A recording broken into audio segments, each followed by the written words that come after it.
If I'm lifting my head, it's because I'm drinking my coffee, and this wretched headset is too bulky for me to drink my coffee without moving the headset. So don't think I'm craning my neck weirdly. It's good to some things one can't see. Nick Clegg was the leader of Britain's Liberal Democrats. In 2010, he formed a coalition with David Cameron's Conservatives and became Deputy Prime Minister. Then that fell apart, and the Brexit vote happened, and Clegg took another bruising assignment at Facebook. Then Facebook became Meta and told us that the future of technology was immersive digital worlds known as the metaverse. So I was asked to meet Nick Clegg in the metaverse. Can I start off and ask, you're obviously now much more tech savvy. Hang on, Henry, before we start, can we just turn around? Look, we have a logo for you, you see. I just wanted to check that we just check that you know that we've provided all. Thank you for all corporate accoutrements. All corporate accoutrements. That.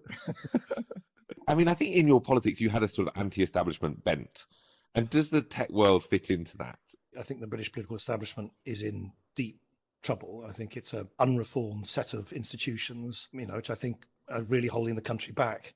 And I've long viewed social media as being something which, in the end, is enormously empowering because it allows billions of people to express themselves in a way they couldn't do before without being told what to say, what to think, and so on. What's the decision you found sort of hardest or that's most brought that home to you? Oh, I think the Trump decision. Right. Which Mark asked me to sort of lead on.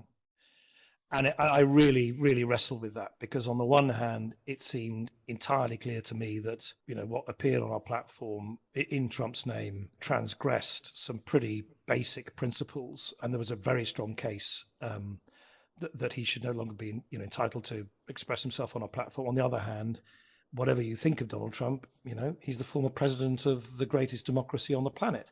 And it is an exercise of considerable power on the part of then Facebook to say, no, you're not welcome on our platform for 2 years. And what was interesting was that we got roundly criticized, interestingly, by people like Angela Merkel and Macron and others who were saying so it's a classic dilemma, which was that if we had not taken that decision, we would have been roundly criticized probably by the same people for not acting. Because remember, Twitter had said that he would be, he was sort of verboten for life. Mm-hmm. And yet, in taking the action, we're accused of deploying too much sort of private sector power. And interestingly, by the way, not that you've asked, the most difficult decision I feel we took in government, which is quite different to what people often expect me to say, and it's also the one I probably regret the most, was the military intervention in Libya. I found that absolutely agonizing, and I think we got it wrong. I thought we got it really wrong, and it's the one I regret most, actually. Not interestingly enough. When did you become convinced it was wrong? Quite a long time afterwards. So I'm not going to pretend it was an instant sort of wisdom, but maybe about a year or so later. And of course, at that time, I remember that, oddly, I remember speaking to Biden about it a lot, and Cameron obviously was speaking to Obama a lot, and they were very, very wary of what we were, the French. I mean, gosh, isn't that an interesting thing, Henry? To think back on it to a day where the French and the British take a joint military decision, where now we can't even agree on fishing licenses. I mean, it's just an amazing illustration of how the world has changed. I think you reported when you first met Mark and Cheryl, you said the problem is that people think you're too powerful and you don't care. Yeah, and I mean that remains the case. But at the same time, Facebook wants to be more powerful, and Meta, the metaverse will, if successful, lead to an increase in Facebook's power over people's lives. I think the answer, as ever with power, is to hold it to account.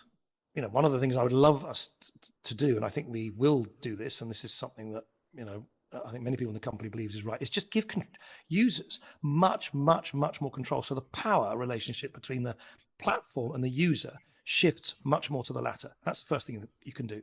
Second thing you can do is obviously regulate.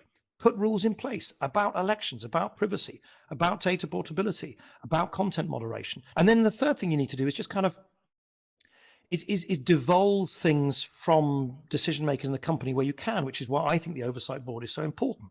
And then the final thing I'd say is I do think there's a considerable potential for the kind of fundamentals of blockchain technology such that you have a trusted system, but you have no central authority running that system, which is in essence the kind of governance insight of blockchain.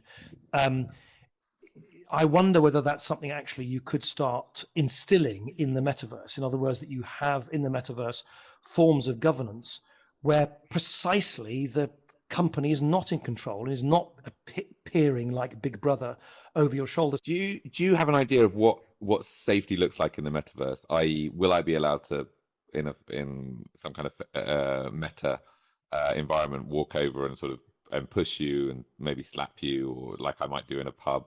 If you're in Horizon, as you are now, right, that's run by Meta, that's owned by Meta, it's designed by Meta. Clearly, Meta then has a responsibility to make sure that you and I have got the controls we need to keep ourselves safe, and we have those already. You can literally a press of a button, you can sort of make yourself invisible. You can abstract yourself from a space where you don't feel safe. You can report to content moderators, but remember that the metaverse is far bigger than the metaverse. It's far bigger than Horizons. You will move from this space to a different space, maybe run and designed by Microsoft or by Roblox. The technology of the metaverse means that you and I will be able to literally create rooms ourselves. We will need to think really hard about the different layers of responsibility. It's obvious to me that if you're a company that is designing the basic operating system, you have a heavy responsibility for how that operating system works, in the same way that Apple and Google have a heavy responsibility for the way in which Android and iOS work at the moment. Could you stay another 5 years here, another 10 years in California? No. I don't think so. But not another 5 years. I don't know. But I'm such a European at heart. But the work, I've got no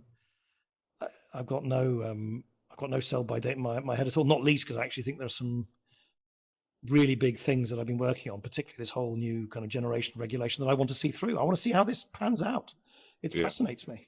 How's the meeting worked out, the metaverse? Was one? this as good as Zoom?